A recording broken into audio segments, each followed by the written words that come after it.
Hi, and welcome to More Human, More Resources, the HR podcast for entrepreneurs. I'm Vicki Brown, your host and CEO of Vidamaneo Enterprises. As a serial entrepreneur, I understand that having the right expert help has been critical to my success. That's why I'm dedicated to telling you, in plain language, what's going on in the world of HR that might impact your business and what you need to do about it, with real actionable tips to help you master that list of must-dos and grow your leadership muscle. First things first, the information contained in this podcast is provided for general purposes only and is not to be considered legal advice. Your decision to adopt or not adopt any practice or procedure mentioned in this podcast is solely yours, and we bear no responsibility for the outcome. We urge you to always consult legal counsel and other appropriate licensed professionals. And with that, let's get into the show.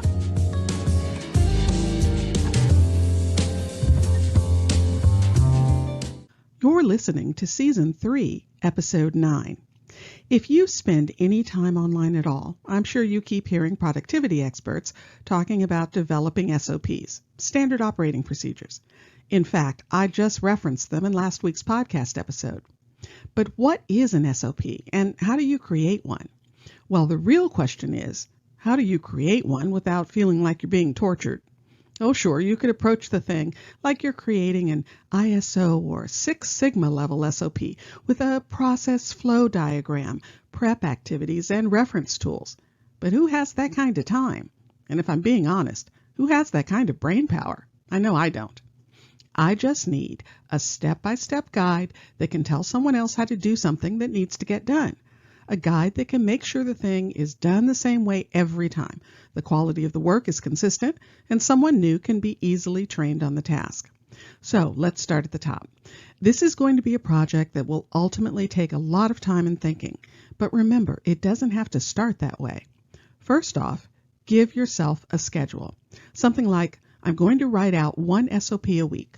Make sure it's a reasonable goal so you won't feel overwhelmed or burned out. And I know you might be thinking, one a week? I probably have hundreds of procedures to get through. One a week won't help me. I need to take a week off and do them all in one sitting. No, you don't. First off, you don't have the time to take a week off.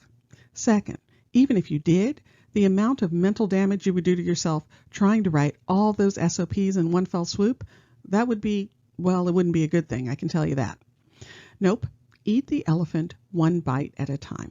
And yes, one a week will absolutely help you because you'll be moving forward on your goal. And who knows, some weeks you may even be able to do more than one. And another thing, remember that ultimately, you don't have to be the person doing all the writing. If you have team members, even if they're outsourced, give them the responsibility for writing their part of the process, but more on that later. Now, begin with a big process that needs to get done in the business and needs to happen the same way every time. For this example, I'm going to use creating a YouTube video. You'll note I'm not starting with something like editing a video because that's a sub-process inside creating the video. And for the first pass, I want to focus on big, overarching processes. Things like creating a video or creating and distributing client invoices or onboarding a new client. Big processes are the focus because they're easier to start with and you can get the overall steps down and then fill in the smaller steps later. I call this the outside-in method. For me, it's easier for my brain to use this outside-inside approach versus starting at the top and filling in every detail of every sub-process as I go along. That's just too tedious at the outset and makes it way too easy for me to get bogged down in the tiny details. Now, I like to use Excel, at least for the initial design. It's so flexible and easy to use, and I can kind of see everything on the page. But you can use anything that works for you. We ultimately transitioned our processes to Asana, and you can absolutely start out using a project management system if you want. But if this is your first crack at writing SOPs, I suggest using something a bit more accessible, like Excel. Now, every SOP should start with what the SOP is designed to accomplish. In our example, it's to create and distribute videos for our YouTube main channel. Next, outline what tools you'll need. Things like the video, social channels, social channel distribution platform, email list, and email distribution platform. Again, note I didn't say things like video camera, editing software, etc. These items belong to the sub-process inside the larger process. So once I start filling in those sub-processes, I can clearly think about what tools they need and then go back and update the overall SOP tools list accordingly. Now I know that will mean you won't quite have a full tools list until all the sub-SOPs are written, but remember, my goal here is to help you start writing SOPs in an easily doable way, a way that gets you a written process as quickly as possible. And a pro tip here. One of the easiest ways to capture a process is to write the SOP as you're doing the process.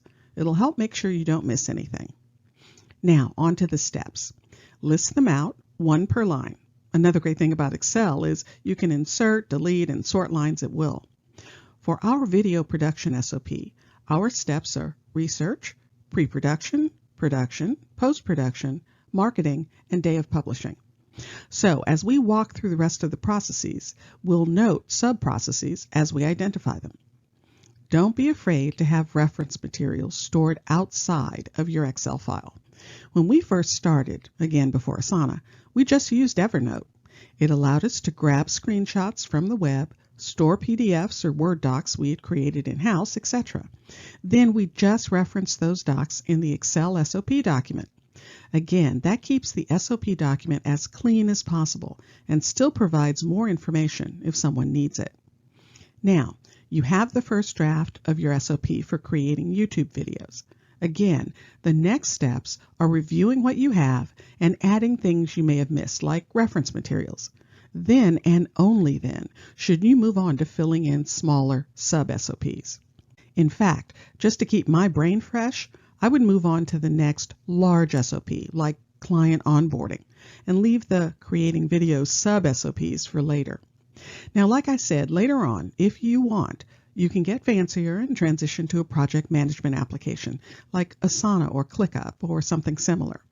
But if this is your first time tackling SOPs, I strongly suggest you start out with Excel.